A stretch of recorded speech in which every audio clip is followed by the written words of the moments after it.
भारत ने पश्चिम बंगाल में वक्फ कानून को लेकर हुई हिंसा पर बांग्लादेश की टिप्पणी को सख्ती से खारिज कर दिया। भारत ने कहा कि यह टिप्पणी गलत है और इसका मकसद बांग्लादेश में अल्पसंख्यकों पर हो रहे अत्याचारों से ध्यान भटकाना है। गुरुवार को बांग्लादेश के मुख्य सलाहकार मोहम्मद यूनुस के प्रेस सचिव ने भारत से अपील की कि वह बंगाल के मुर्शिदाबाद जिले में हाल ही में हुई हिंसा में मुस्लिम अल्पसंख्यकों की सुरक्षा करे।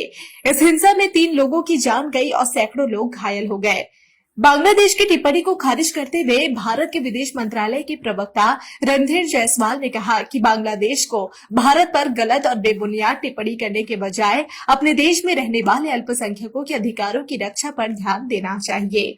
विदेश मंत्रालय के प्रवक्ता रणधीर जायसवाल ने कहा कि हम पश्चिम बंगाल की घटनाओं पर बांग्लादेश की तरफ से की गई बातों को मानने से इनकार करते हैं।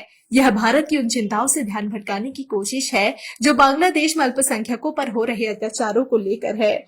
वहां ऐसे अपराध करने वाले लोग आजाद घूम रहे हैं। उन्होंने आगे कहा कि बेवजह टिप्पणी करने और अच्छाई दिखाने की कोशिश करने की बजाय बांग्लादेश को अपने देश में अल्पसंख्यकों के अधिकारों की रक्षा पर ध्यान देना चाहिए। पिछले साल जब बांग्लादेश की पूर्व प्रधानमंत्री शेख हसीना सत्ता से बाहर हुई तब से वहां हालात ठीक नहीं है।